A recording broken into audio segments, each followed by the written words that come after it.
இங்க வீட்டில் ராஜோட பிரச்சனை ஒரு பக்கம் போயிட்டு இருக்க, இன்னொரு சைடு அடுத்த வாரமே இங்க அரசிக்கும் குமாருக்கும் அடுத்த வாய்தா வருது. அதை பத்தி யோசிச்சுட்டு வீட்டில் இருக்க எல்லாருமே ரொம்ப கவலையில இருக்காங்க. ஏன்னா ராஜோட பிரச்சனையை ஒரு வழியா இங்க கதிர் சமாளிச்சிட்டாரு, அதனால கொஞ்சம் வீட்டுக்கு நிம்மதியா இருக்கு. ஆனா இங்க புதுசா ஒரு பிரச்சனை கிளம்ப ஆரம்பிக்குது. அது வேற யாருக்காகவும் இல்ல, சுகன்யாக்காக தான். சொல்லப்போனா சுகன்யாவை அன்னைக்கு அந்த சிக்னல்ல பழனி கூட இருக்கும்போது சுகன்யாவோட பழைய ஹஸ்பண்ட் அவரை கவனிச்சிருப்பாங்க. ஆனா அது எதுவுமே தெரியாத மாதிரி விட்டுருப்பாரு. அதுக்கப்புறம் இங்க பாண்டியனோட வீடை கண்டுபிடிச்சி சுகன்யா இங்கே தான் இருக்கா அப்படிங்கிறத தெரிஞ்சுக்கிட்டு அவரும் இங்கே ரொம்ப கேஷுவலாக நான் சுகன்யாவோட சொந்தக்காரன் அப்படின்ற மாதிரி ஒரு பொய்யை சொல்லிக்கிட்டு இங்கே சுகன்யா வீட்டுக்கு வராங்க. வந்துட்டு இங்கே சுகன்யாவை பார்த்து பேசணும் அப்படின்ற மாதிரி கோமதிட்ட கேட்குறாங்க. அப்போ கோமதியும் அப்படியா நீங்கள் அவங்க ஊர் சொந்தமா, வாங்க உள்ளே உட்காருங்க அப்படின்ற மாதிரி இங்கே வீட்டுக்குள்ளே உட்கார வச்சு அவங்களுக்கு காஃபிலாம் போட்டு கொடுக்குறாங்க. அதே நேரம் இங்கே கோமதியும் சுகன்யா அடிக்கடி அவங்க அக்கா வீட்டில் இருப்பா, எதிரில் தான் இருப்பா, இன்னும் கொஞ்ச நேரத்தில் வந்துருவா, வெயிட் பண்ணுங்க அப்படின்னு சொல்லி இங்கே சுகன்யாவோட பழைய ஹஸ்பண்ட் அதே இடத்துல வெயிட் பண்ண வைக்கிறாங்க. அதுக்கப்புறம் சுகன்யா ரொம்ப சந்தோஷத்தோட அவங்க அக்கா வீட்டிலேருந்து வந்துட்டு இருக்காங்க. ஏன்னா இங்கே குமாரை கேஸ்லேருந்து காப்பாற்றுறதுக்கு ஒரு நல்ல லீட் கிடச்சிருக்கு அப்படின்ற மாதிரி அவங்க ஒரு பக்கம் யோசிச்சு சொல்லியிருப்பாங்க. அதை நினச்சி பிரச்சனை எல்லாம் சால்வ் ஆக போகுதுன்னு சந்தோஷத்தோட வீட்டுக்குள்ளே வருவாங்க. ஆனால் வந்த உடனே சுகன்யா அவங்களோட பழைய ஹஸ்பண்டை பார்த்து செம ஷாக் ஆகுறாங்க. அப்போ அந்த ஆளும் இங்கே சுகன்யாவை பார்த்து ஒரு மாதிரியான நக்கலான முகஜாடை காட்டுறாரு.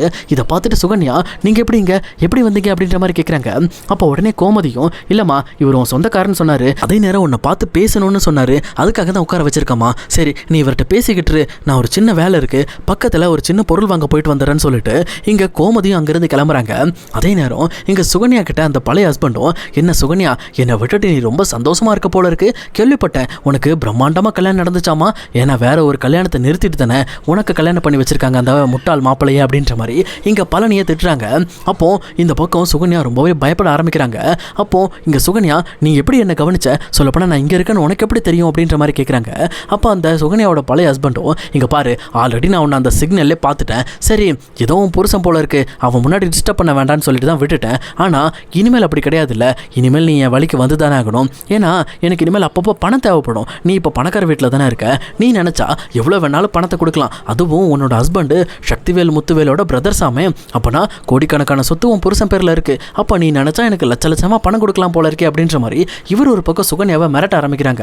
அப்போ சுகன்யாவும் இங்கே பாருங்க இப்படிலாம் பண்ணாதீங்க, உங்ககிட்ட இருந்து தப்பிச்சு இப்போ தான் நான் கொஞ்சம் நிம்மதியாக இருக்கேன், அதுவும் இல்லாமல் பழனி என்னை நல்லபடியாக பார்த்துக்கிறாரு, என் வாழ்க்கையில் தொந்தரவு பண்ணாதீங்க அப்படின்ற மாதிரி இங்கே சுகன்யா ஒரு பக்கம் இங்கே அவர்கிட்ட கெஞ்சிக்கிட்டு இருக்காங்க.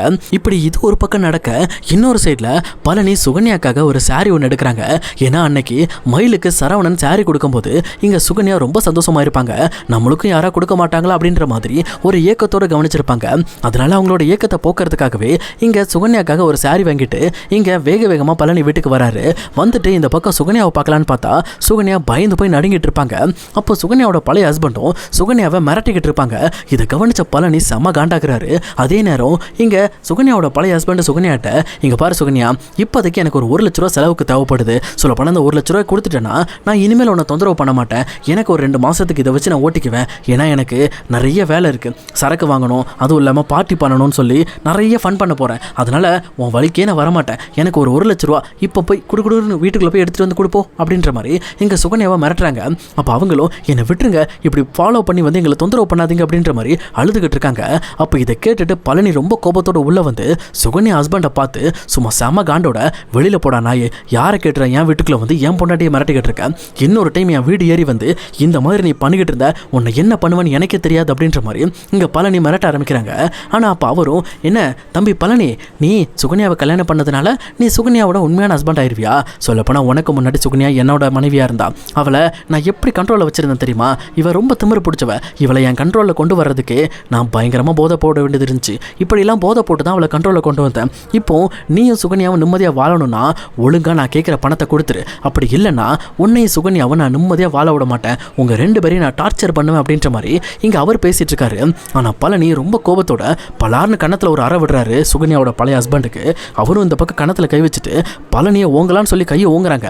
ஆனால் அந்த இடத்துக்குள்ளே கரெக்டாக சரவணன் வராரு. சரவணன் வந்துட்டு மாமா யார் இவன் எதுக்கு ஒன்று அடிக்க கை ஓங்குறான் அப்படின்ற மாதிரி கோவப்படுறாங்க. அப்போ பழனியும் சுகன்யா ஹஸ்பண்டை பார்த்து இப்போ என் மேலே கை வைடா, என் மேலே கையை வச்சேன்னு வச்சுக்கேன் இந்த வீட்டை விட்டு நீ கை கால் இல்லாமல் தான் நான் போவேன் அப்படின்ற மாதிரி பழனி ஒரு மிரட்டுறாங்க.